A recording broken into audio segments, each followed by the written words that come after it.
것이냐 38도선이 결정됐다고 했어요. 그다음 1945년 7월 달에 호치탐 선언, 일본은 무조건 항복을 요구한, 그리고 그랬을 경우에 조선을 다시 독립시켜주자 재보장하는 것이라고 했습니다. 알겠죠? 호치탐 선언. 그리고 이제 1945년 8월 6일 날 히로시마에 원자폭탄이 투하됐습니다. 3일 뒤에 8월 9일 날 나가사키에 원자폭탄이 또 투하됐죠. 하나만 더 터뜨리면 일본은 완전히 망하는 거예요. 알겠죠? 우리 바람은 왕창 터뜨려서 아예 다 가라앉게 만들든지 그랬으면 좋았을 텐데, 큰 반성이 있어서 사실은 우리가 과학과 이성, 제가 언젠가 말씀드렸죠? 네. 근대라고 하는 것은 이성, 과학이 지배하는, 기술과 과학이 지배하는 이런 시대입니다.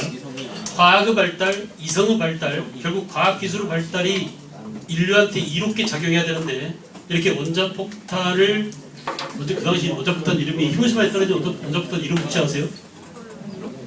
원자폭탄 이름이 리틀보이였어요. 리틀보이. 이 리틀보이가 리틀보이. 그래, 리틀보이를 떨어뜨리는데 빛이 반짝하고 20초 사이에 20만 명이 죽었습니다. 20만 명. 20초예요? 그러니까 원자폭탄이 터지는 그 순간, 빛이 반짝한 순간, 순간적으로 20만 명이 죽어버린 거야. 만 명. 응? 시간은 있어요. 요즘 만명 정도? 어쩌겠지. 그러니까 바람 때문에 날아가버리고, 소금 때문에. 그래서 인류는 과학 기술에 대한 반성을 하게 돼요. 반성. 알았어요? 과연 과학 기술이 우리 인간한테 도움이 되느냐? 그래서 이 모든 근대로 가던 사람들의 브레이크가 걸린 것도 이때, 원자폭탄이 인류한테 사용된 게 이때가 처음이자 마지막이었죠. 그리고 지금 어때요? 계속 핵은 인류한테 위협으로 존재하고 있어요. 한번 이렇게 큰 그 재앙을 맛봤거든요. 그래서 만약 북한이 핵을 사용한다, 여러분 같으면 어때요? 북한이 핵무기를 갖고 있으면 우리한테 던지기 위해서 핵무기를 갖고 있을까? 아니요. 북한은 핵무기를, 이 미친 새끼들이, 여러분 아세요? 그 사드 대처하는 거? 네. 사드가 말도 안 되는 것이라고 그래. 이게 지금 그렇게 해가지고 ICBM인가 그렇죠? 대륙간 산소탄, 이게 그 뭐야? 어디를 벗어나죠? 대기권을 벗어나서 미국까지 날아가야 됩니다. 근데 이걸 보고도 사드 방어 체계가 미사일이 일정 고도 있을 때 요격을 해야 되는데, 한반도가 이렇게 돼, 이렇게 한반도가 여기서 요격을 하는데 뭐로 우리나라에 설치해요? 그러면 쟤네들 하와이 쪽이나 해놔야지. 그래 안 그래? 결국 이것은 중국에서 쏘아 올리는 것을 한반도에서 요격했다는 얘기 아니야. 그러니까 중국이 막 펄펄 뛰는 겁니다. 중국이. 이 새끼들이 우리를 겨냥해서 우리를 제어하려고 사드를 배치하려고 하는구나. 사드는 그러니까 북한을 견제하기 위한 것이 아니라 중국을 견제하기 위한 것이다라는 인식이 중국한테 강해요. 그게 중국이 팔팔 뛰고 난리가 나는 거지. 알겠죠? 이렇게 그 핵은 우리 인류의 큰 재앙이고, 그것이 바로 지금 우리 머리 위에서 관념적으로 왔다 갔다 하고 있어요. 그래 안 그래? 관념상으로 왔다 갔다 합니다. 근데 내가 볼 때는 우리 동족을 향해서 던질 것 같지 않아. 아무리 나이가 어리다고도. 걔가 지금 몇 살인가? 김정은이가? 30인가요? 막 30인가 그럴까요? 30인가 31인가? 그래도 걔도 배웠죠. 스위스에서 유학까지 하고 오고, 나름대로 왕자로서 왕이 되기 위한 연습을 많이 했을 거 아니야. 그죠? 그러니까 무모하게 막 뭐 폭탄을 집어 던지거나 우리가 생각하는 것처럼 이렇게 어리석은 얘기가 아니에요. 자기 나름대로 카다피처럼 미국한테 배신당해서 죽음을 당하거나, 사담 후세인처럼 그 공격을 당하거나 이러지 않으려고 핵이라는 무장을 한 다음에 미국을 상대로 멱살 잡고 있는 겁니다. 미국하고. 그러니까 전 세계적으로 보면 말이죠. 이들이 이제 우리가 한국사라는 관점에서 보면은 옛날 고구려가 어때요? 수나라 문제양제를 개박살냈죠. 또 고구려가 당나라 당태종을 엿먹였죠. 전 세계적인 대제국과 상대했던 그 고구려 지역의 북한이야. 그래 안 그래? 그래서 야, 이 새끼들 정말 깡다구는 있구나 이런 생각이 들어 안 들어? 그런 생각이 듭니다. 그래서 역시 우리 38선 이북에 위험한 전쟁 노름이 지금 전개되고 있어요. 자, 보겠습니다. 어쨌든 그 45년 8월 9일 날 나카사키에 원자폭탄이 투여되고 일본이 거의 항복할 지경에 이르렀잖아요. 원자폭탄을 두 발이나 맞았으니까 일본이 이제 거의 다 빈사 상태에 빠졌겠죠. 네. 이때 소련이 참전에 그런 거야. 다 죽은 일본을 잡겠다고 소련이 참전한 거예요. 알겠어요? 그러니까 그 이전에는 이미 어때? 이탈리아 양보하고 무솔리니 양보하고 그 다음에 히틀러 자살하고 해가지고 2차 대전이 다 끝나가고 있었어요. 그때까지도 극동지방에 일본 대일전에는 소련이 참전하지 않고 있어요. 아까 얘기했잖아. 얄타 회담 때 소련 너네 참전해라고 했는데 이 새끼들이 참전하지 않고 있는 거야. 군대 피해를 최소화시키려고. 근데 일본이 다 쓰러져 가고 이제 대항할 힘이 없는 일본이 되니까 알았어. 우리도 참전을 해가지고 그냥 날로 한반도 북쪽을 38도선 이북을 먹어버리지. 알겠어요? 소련의 전략. 그러다가 1945년 8월 15일 날 일본이 항복했다. 거기 63쪽 한번 보실래요? 자, 63쪽 책을 보세요. 책 63쪽. 거기 보면은 우리 국내와 국외에 사람들이 쫙 분포되어 있습니다. 사람들이. 국내부터 볼까요? 아까 다 봤죠? 민족진영 이승만 말고도 누가 있다고 그랬어요? 옆에 써봐. 이승만 말고 누가 있다고? 아니지. 무조건 김원봉은 안 돼. 김원봉이는 지금 북한으로 가서 안 돌았다니까 이제. 김원봉이 북한에 있어요. 이승만 옆에 누가 있었어요? 친일파 누구? 경성방지사를 차린 김성수. 또 김성수의 친구 송진우. 쓰세요. 이들이 만든 게 한민당이에요. 한민당. 알겠죠? 이들이 만든 게 한민당이에요. 됐어요?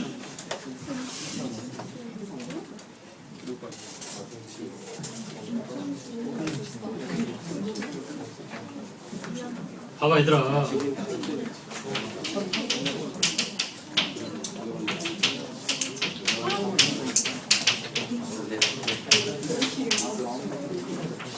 애들이 우익이라고 그랬잖아. 우익 가운데 민족주의라고 그랬죠. 애들이 미국에 샀다잖아요. 친미. 그죠? 애들이 누구라고? 일제시대 일본놈한테 비행기 바치고 경성방지사 차리고. 알았어요? 네. 가미가제 특공대 보내는데 비행기 갖다 바치고 했던 놈들이 바로 애들이야. 친일파지 완전. 애들이 만든 정당이 뭐라고요? 한국민주당이에요. 얘를 줄여서 뭐라고 그래? 한민당 그래. 얘들 줄여서 한민당 그래요. 알겠죠? 얘들 줄여서. 이거 나중에 이승만이 뭘로 만들었어요? 자유당으로 만들었어요. 자유당. 알았냐? 봐봐. 크게 대략적으로 한번 해줄게. 봐보세요. 봐보세요. 이승만이 독재를 할 때 이들 가운데 이승만 지지하는 놈들 묶어가지고 자유당 만들어. 여기서 빠져나온 게 신민주당이야. 얘네들하고 똑같잖아요. 결국은 갈라져 나왔어요. 알겠죠? 알겠죠? 네. 그래서 얘들이 민주당이 되고 얘들이 자유당이 되고 이렇게 해가지고 4.19가 터졌잖아요. 봐봐. 4.19 이후에 누가 권력을 잡았어요? 민주당이죠. 네. 민주당이 누가 수상이 됐어요? 누가 수상이 됐어요? 장면이죠. 장면이 총리가 됐잖아. 그래 안 그래? 민주당이 4.19 이후에 압승을 해서 민주당이 장면 총리를 배출했어요. 그러나 1961년 5월 16일 5.16 군사 쿠데타로 이게 뭐가 됐어요? 민주당이 몰락하게 되고 5.16 이후에 누가? 박정희가 뭘 만들었어? 공화당을 만들었어요. 공화당. 얘네들 중에 살아남은 놈들과 공화당이 군대에서 나온 군인들하고 손을 잡고 만든 게 공화당이야. 지금 우리가 야당이라고 하는 얘들 있잖아요. 새정치연합 그리고 또 뭐 지금 뭐가 됐죠? 새정치연합 뭐 더불어 무슨 당? 더불어민주당. 그래서 걔들이 민주당을 못 보낸 이유가 여기서 나왔기 때문에 그래. 여기서 나왔기 때문에 그래요. 내가 볼 때는 말이야 뿌리가 같아. 다 여기서 나온 놈들이야. 근데 이거 보세요. 재밌는 것은 얘들이 뭐가 됐어요? 박정희가 1979년에 11.6으로 죽음을 당하고 그 다음에 뭐가 됐죠? 그 다음에 뭐가 됐어? 두한이가 전두환이 대통령이 됐죠. 최규하는 헐랭이 대통령 한 번 해먹고 그만두고, 그죠? 최규하를 몰아내고 전두환이가 2번 해먹었죠. 대통령을. 네. 알겠어요? 전두환이 대통령 했는데 그때 뭐가 됐어요? 민정당이었어요. 제후공화국. 그죠? 제공화 민정당. 이 민정당이 나중에 뭐가 됐어요?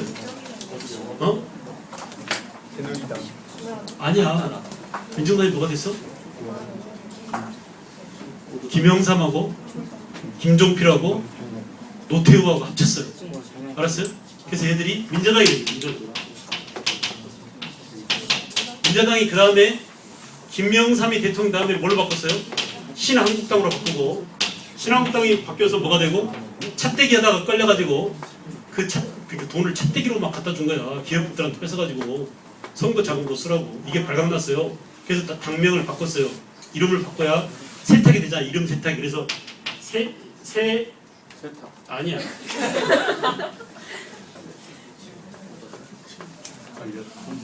새누리당 이전에 뭐였죠? 한나라당이었어요. 한나라당. 한나라당이 뭐가 됐어요? 새누리당이. 어떻게 다 이런 뿌리 이렇게 이렇게. 어? 오케이? 사람들이 이 생각을 못해. 전부 다 이렇게 갈라 나왔다니까, 이어 나왔다니까. 또 얘네들이 지금의 민주당이야. 하여간 여기도 막 우여곡절이 엄청 많죠. 알겠어요? 지금의 이게 더불어민주당하고 뭐 이게 있는 게 이런 게. 그리고 우리나라에 좌익은 어때요? 다 죽었어요. 언제 다 죽어? 6.25 때 다 죽고 해방 이후에 다 건너가고 월북하고. 알겠죠? 거의 좌익은 없어요. 그리고 6.25 때 또 그 남아있다가 장당들 이 중에 살아남은 자들 전향을 거부하는 미전향자가 있었는데, 이 미전향자 가운데 마지막 미전향자가 이인모 노인이라고, 이 사람이 30년인가 넘게 감옥 생활하다가 난 그래도 좌익을 거야, 난 공산주의 사상을 버리지 않을 거야 해가지고 결국은 김영삼 정부 때 북한으로 보내줬어요. 휠체어에 앉아서 보내줬어요. 그래서 이 사람 마지막 커뮤니스트야. 그 나머지는 없어요. 근데 지금 막 우리나라에 좌빨, 웬만하면 좌빨, 세월호 얘기만 하면 좌빨, 또는 재벌들 해체하자면 좌빨 해가지고 그냥 무조건 얘들한테 반대하고 무조건 좌익 빨갱이로 다 몰아버리는 거야. 이게 바로 메카시즘이죠. 미국으로만. 알겠어요? 이런 국가가 지금 우리들이 살고 있는 대한민국의 모습이에요. 보자는 얘기야. 지금부터 보자는 얘기야. 정리하겠어요. 여기서 지금 정리하겠어요. 지금 거기 나오죠. 국내에 민족주의 이승만하고 사회주의 여운형, 박한영이 있었다. 여러분, 여운형은 뭐라고 해야 돼? 중도 뭐예요? 좌파. 그죠? 박한영은 극좌파. 얘네들이 이제 6.25 이전에 벌써 건너갔으니까 이 박한영이 건너가지고 김일성을 막 부추기는 거야. 남한에 좌익들이 엄청 많아요. 내가 심어놓은 애들이 많아요. 전쟁만 터지면 애들이 같이 봉기를 이렇게 해가지고 며칠이면 남한 전체를 다 먹을 거야. 이렇게 해가지고 결국 6.25가 터진 겁니다.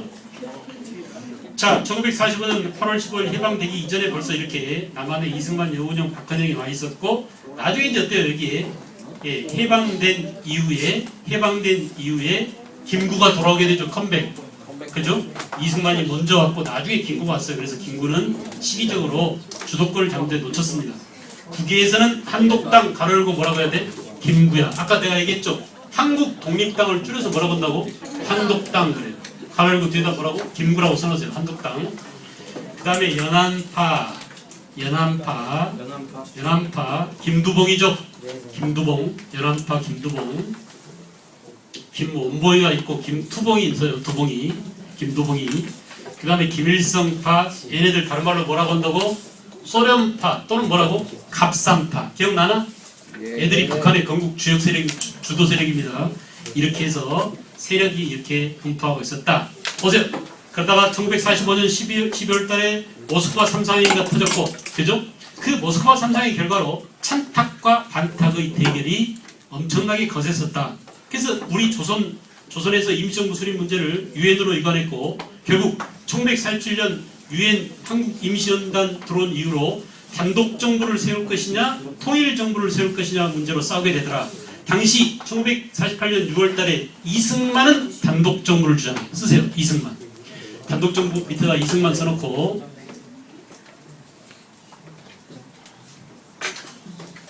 (62쪽에) 찾았어요?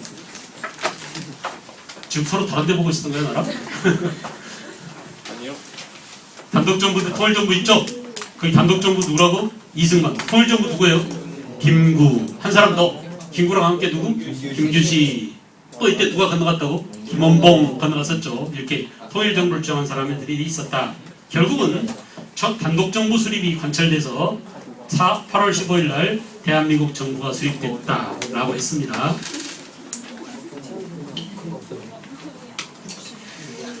자, 다시 이것을 63쪽에서는 다시 이것을 앞에 봤던 내용을 보다 좀 더 상세히 볼 거예요. 자, 사회주의계 중도 좌파인 여운형이 국내에 만든 단체가 뭐라고요? 건국동맹. 이거 보세요. 시험에 잘 나오는 거죠. 여운형이 만든 단체가 건국동맹인데 이게 8월 15일 날 해방된 이후에는 뭘로 바뀌었어요? 건국준비위원회로 바뀌었어요. 시험에 나올까 안 나올까? 무지 잘 나옵니다. 안 나온 게 아니야. 무지하게 잘 나와. 보시겠어요? 누가 만든 거라고? 여운형이 만든 건국동맹이 뭐라고요? 건국준비위원회. 잠깐 여러분 고개 들어봐. 헷갈릴까요? 아까 연안파들이 만든 단체가 조선 독립동맹이 있었죠? 국외 기억나? 공산주의자들이 만든 조선 독립동맹이 있잖아. 그 조선 독립동맹이 만든 군대가 뭐가 있다고 그랬죠? 조선 의용군이 있었죠. 의용군. 알겠죠?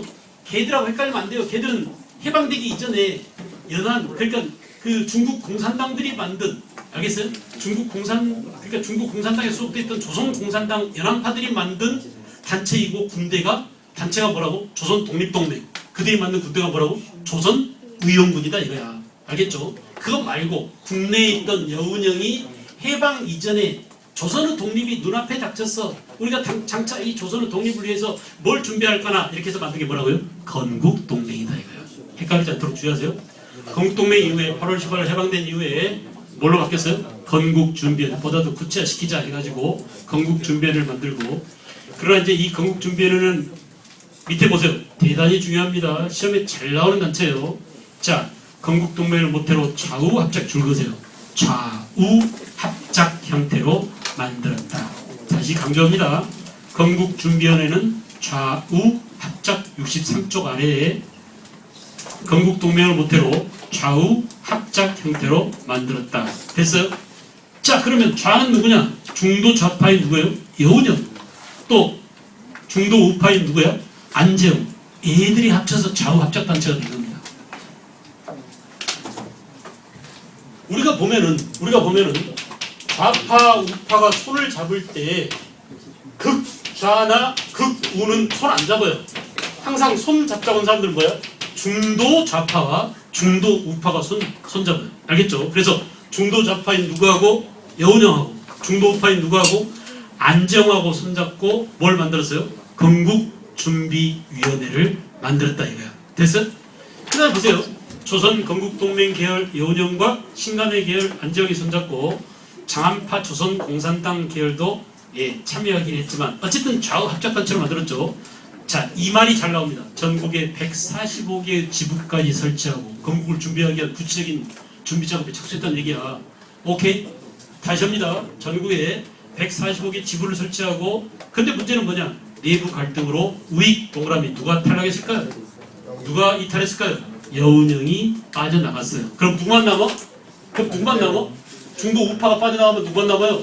빨갱이들만 남게 되겠죠? 그래 안 그래? 좌파만 남게 되겠죠?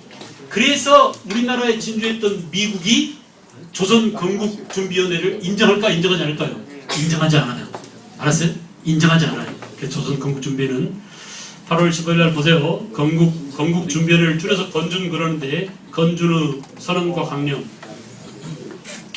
누가 읽어볼까? 말하고 싶어서 안달이 난 동준이가 한번 읽어볼까? 동준아 8월 25일 건준의 선언과 강령 한번 읽어볼래? 완전한 독립국가의 건설을 기함. 전민족의 정치적, 사회적 기본 요구를 실현할 수 있는 민주주의 정권의 수립을 기함. 지적 과도기에 있어서 국내 질서를 자주적으로 유지하여 대중생활의 확보를 기함. 건국준비위원회의 선언과 강령을 꼭 기억하실 것. 중요 표시해놓고 사료니까 사료가 나올 수 있다. 아래와 같은 주장을 했던 단체로서 타당한 것은 중도 좌파, 중도 우파가 손잡은 연합전선을 했었다. 맞아 틀려요? 맞습니다. 무슨 말 알겠죠? 건국동맹을 모태라고 했다. 맞아 틀려요? 맞아요. 이런 것들을 헷갈리지 않도록 주의할 것. 그 다음에 이제 여운형은 조선인민공화국을 만들었어요. 이거 보세요. 여운형이 만든 1945년 9월 6일 날 조선인민공화국을 선포. 그러다가 이제 이것을 부정당하니까 미 군정에 의해서 미 군정이 이걸 인정하지 않으니까 결국은 오른쪽 봐봐. 미군정 실시. 대한민국 임시정부와 조선인민공화국을 모두 인정하지 않고 군정을 직접 실시. 알겠죠? 그래서 그해 11월 달에 여운형이 만든 게 조선인민당이에요. 하여간 남한에 있었던 인민공화국과 조선인민당 이렇게 인민자 들어가는 것은 누가 만든 거다? 여운형이 만든 거다. 여운형. 알겠죠? 우리는 이때까지 인민이란 말을 썼어요. 그래 안 그래? 그러니까 민주주의는 링컨이 뭐라고 그랬어? Of the people, by the people, for the people 할 때 이 people이란 우리는 되게 국민을 위한 국민의 정치 이렇게 말하지만 사실은 국민이라는 것은 개념이 맞지 않대. 인민이라고 했는데요. 근데 이 인민을 누가 먼저 썼어요? 북한이 선점해버렸어요. 조선민주주의 인민공화국 이렇게 해버리는 바람에 인민이라는 말을 우리는 쓰지 않기로 했습니다. 알겠죠? 그래서 개념이 모호한 시민이나 국민이나 이런 말을 쓰게 된 거예요. 근데 민주주의 원리를 설명할 때 보다 더 가까운 것은 인민이라고 해요. 알겠어요?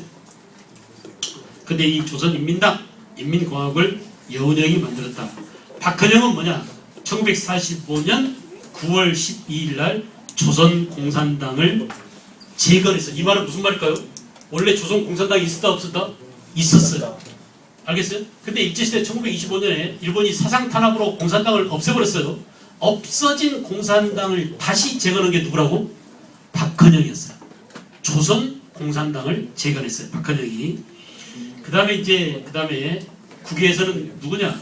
한독당 김구라고 그랬죠? 김구가 1945년 11월 달에 귀국했고요. 김구.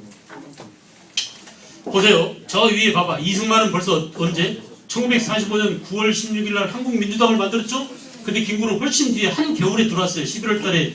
비로소 이제 미 군정이 허가를 내줘가지고 비행기 한 대를 보내줬는데 김포니까 그 당시 서울에서 한참 떨어져 있죠?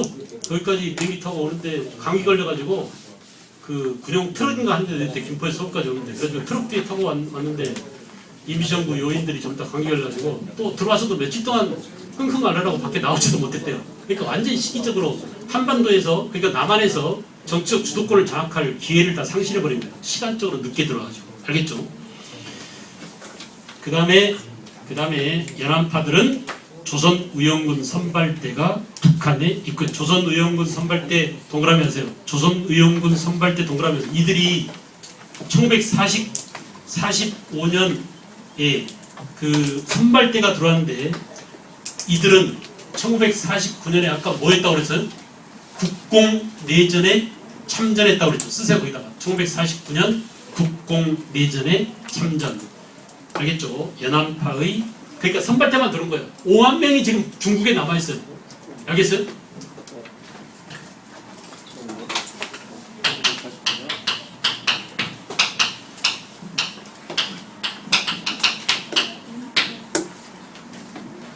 이 얘기가 지금 주력은 어디에 있어?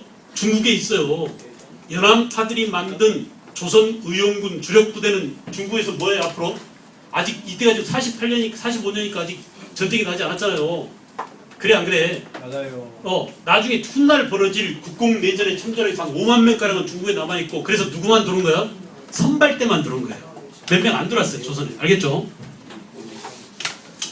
그리고 김일성은 드디어 1945년에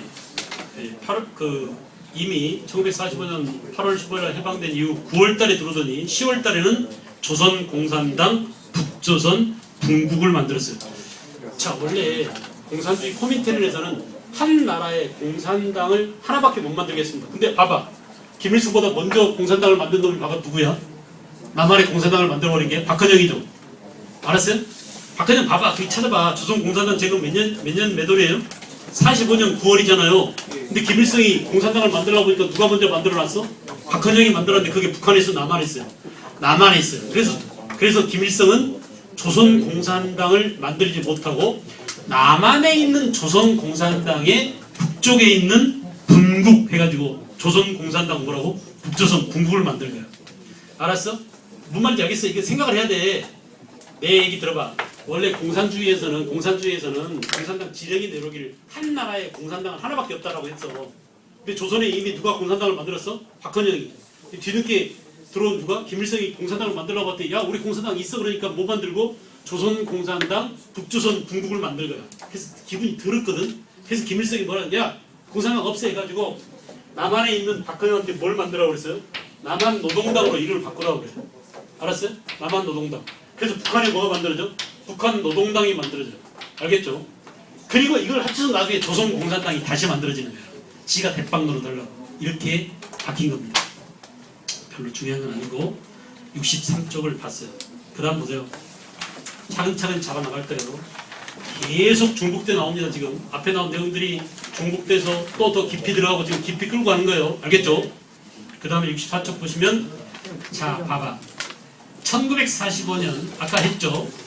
64쪽 1945년부터 1947년까지 지금 대한민국이 건국되기 전에 한반도에서 무슨 일들이 벌어졌는가를 지금 보는 거예요. 천천히 따져가면서 할 테니까 보세요. 모스크바 3상 회의가 있었습니다. 이미 우익 민족주의 진영에서는 한민당이 누구라고 그랬죠? 한민당 안에 누구 들어있어요? 사람 해보세요. 이승만, 김성수, 송진우 애들이 지금 여기 들어있는 거예요. 됐어요? 네. 한민당. 그 다음에 조선인민당 이거 누가 만들었다고 그랬죠? 해봐 여기서 여운형. 됐죠? 멍 때리지 말고. 그 다음에 조선공산당 이거 누가 만들었다고? 박헌영. 박헌영이 여기 있어요. 좋아요. 박헌영이. 그 다음에 민족주의 진영 한국당 누구라고? 김구. 좋아요. 그리고 밑에 연안파 김두봉이죠. 김두봉. 김일성파는 당연히 김일성이고 얘들을 뭐라고? 갑산파라고도 했다. 자 1945년 12월 달에 모스크바 3상회가 열렸고 우리 그 유엔으로 바로 넘어가기 전에 한반도에서 임시정부를 수립하기 위한 논의를 하기 위해서 미소 공동위원회가 열렸죠. 이 미소 공동위원회가 46년하고 47년 두 차례 열렸어요. 46년 3월부터 5월까지 열렸는데 1차가 2차는 47년 2차 미소 공동위원회가 47년 5월부터 7월까지 열렸거든요. 근데 이 미소 공동위원회가 열린 장소가 덕수궁이에요. 알았어요? 덕수궁에서 미국 사령관과 소련군 사령관이 모여서 한반도의 임시정부를 어떻게 수립할 것이냐라는 것을 논의했는데 여러분 봐봐 주목해봐. 그 사이에 우리나라를 무슨 일이 있었다고? 친탁통치 찬성과 반대, 찬탁과 반탁이 격렬하게 일어나고 있었죠. 도저히 한반도가 나라를 차릴 상황이 아니었어요. 그래서 그 미소 공동회의가 결렬했습니다. 특히 미소 공동위원회가 결렬된 이유는 뭐냐면 미국은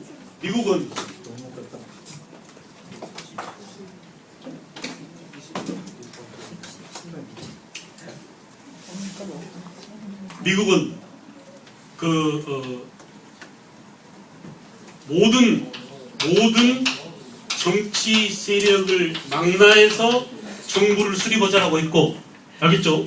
소련은 찬탁 단체로만 정부를 수립하자고 했어요.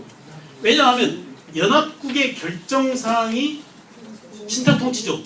그 신탁통치를 지지하는 단체로만 정부를 수립하자고 소련이 주장한 거예요. 그래서 이 미국의 주장과 소련의 주장이, 그러니까 대한민국이 지금 한반도에 정부를 수립하는데 정부 수립을 누구로 구성할 것이냐를 문제를 놓고 미국은 모든 정치 세력을 망라해서 임시정부를 수립하자라고 했고, 소련은 찬탁하는 단체로만 구성하자. 결국 소련도 뭐야?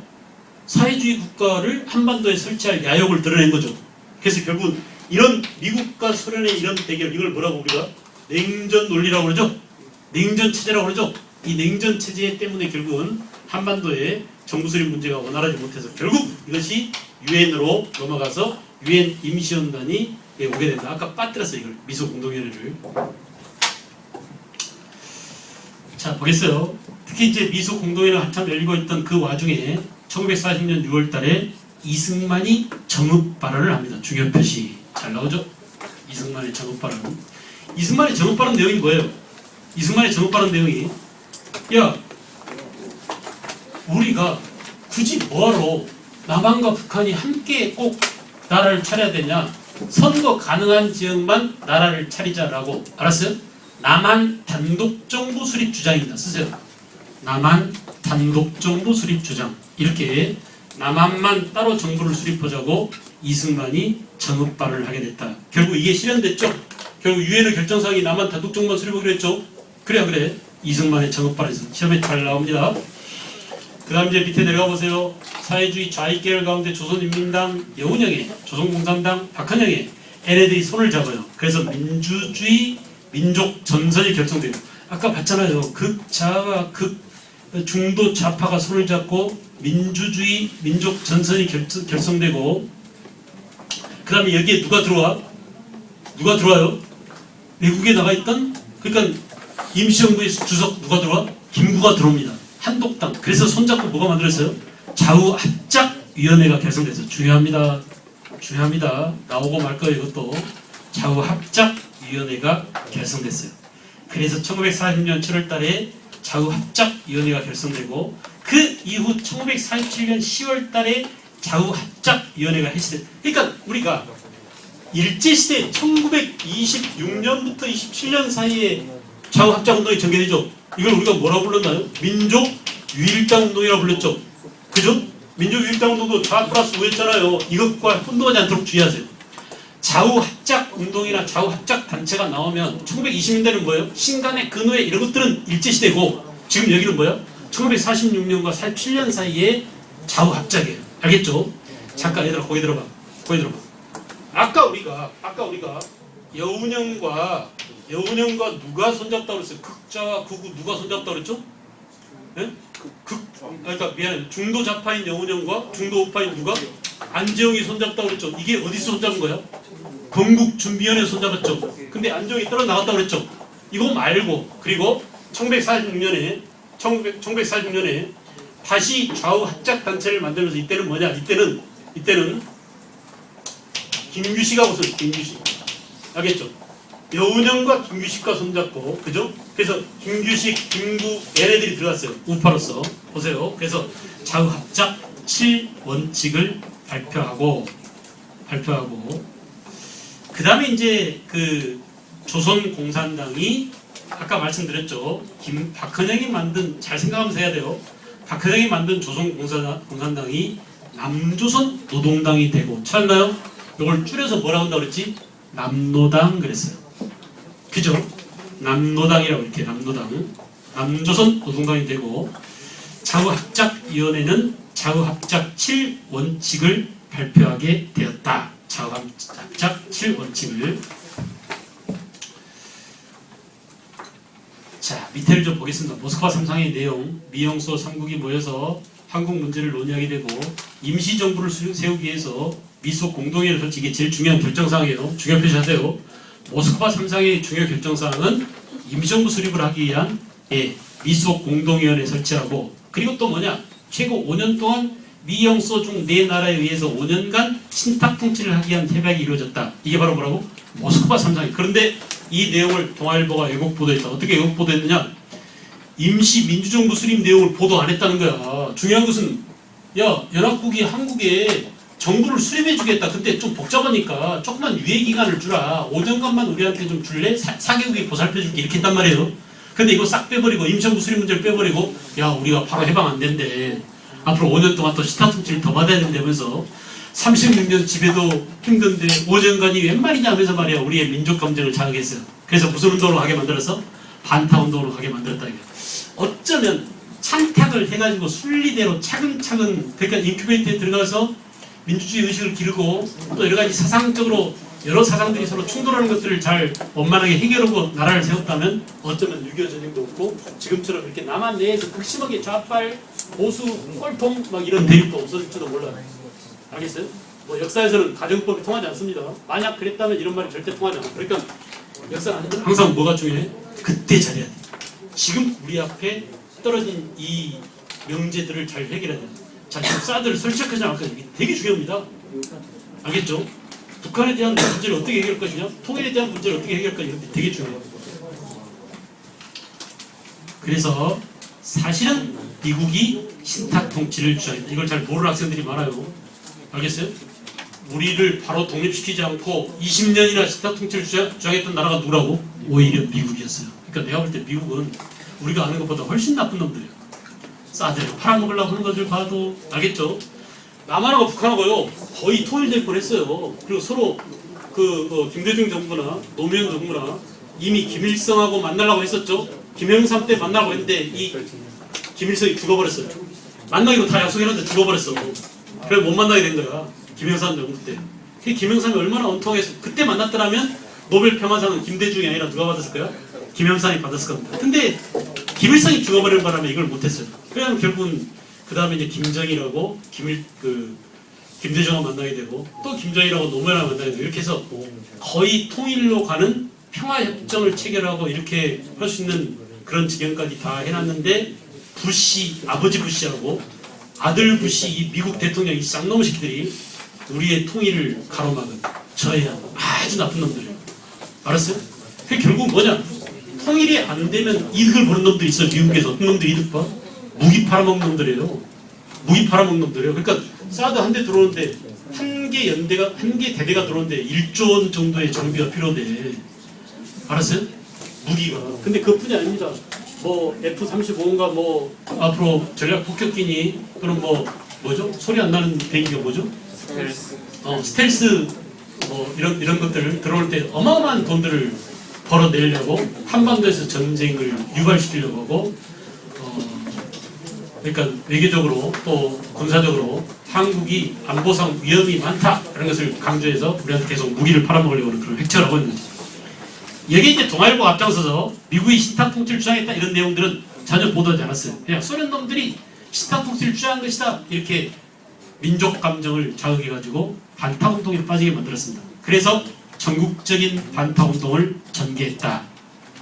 그런데 좌익은 실상을 알게 됐다. 모스크바 3상의 내용을 파악한 후에 찬탁으로 선회했다. 그 뒤 좌익과 우익의 대립이 심화되게 되었다. 밑에 모스크바 3상의 주요 결정사항도 사례로서 시험에 잘 나와요. 지금까지 계속 나왔던 내용이니까 한 번씩 읽어보세요.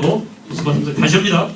임시 조선민주주의 정부를 수립할 것 이게 제일 중요하고 그러기 위해서 미소 공동위원회를 세울 것 이게 모스크바 3상의 결정사항 가운데 가장 중요한 거예요. 그리고 구체적으로 민주정부를 수립하기 위해서 5개년간 보살펴주마 신탁 통치를 하는 유예기간을 두자 이런 내용들이 담겨 있었다라는 점 됐죠? 그 다음에 이제 모스크바 3상의 1차 미소 공동위원회 이승만은 정읍발언 주결표시 다시 합니다.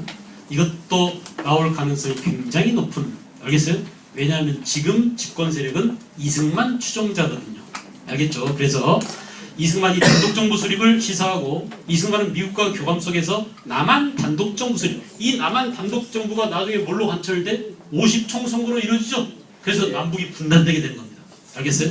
이렇게 분단으로 몰고 갔어요. 좌우합작위원회 나왔습니다. 미 군정의 주소로 그래요. 여기서 중요한 것은 미 군정이 좌우합작을 거들었습니다. 좌우합작을 주선했어요. 중심으로 좌우합작위원회를 결성하고 미 군정은 온건 중도 좌파하고 공산주의자들을 분리시키기 위해서 중도 좌파와 중도 우파가 손잡고 좌우합작위원회를 만들기를 거들었다. 그 다음 페이지 가보실래요? 그 다음 페이지 보시면 이 좌우합작위원회가 시험에 잘 나오기 때문에 아주 자세히 해놨어요. 극좌인 박헌영과 중도 좌파인 여운형, 중도 우파인 김규식. 아까 안재홍은 언제였어요? 건국준비위원회 때고 여기는 뭐야? 좌우합작위원회의 중도 우파는 김규식입니다. 알겠죠? 그리고 오른쪽에 김구와 이승만이 있었다. 됐어요? 좌우합작 7원칙도 중요표시 왕창. 좌우합작 운동이 전개되고 있는 과정에서 좌우합작위원회가 결성되고 이제 과정에서 좌우합작을 주도했던 여운형이 7월 19일 날 암살당하죠. 그죠? 통일의 세력들이 거의 다 죽어요. 김구도 암살당하지, 여운형도 암살당하지 이렇게 됐어요. 그래가지고 결국은 좌우합작위원회가 해체당하게 되더라. 그 다음에 좌우합작 7원칙을 반드시 한 번씩 읽어보고요. 주결표시 왕창 해놨죠?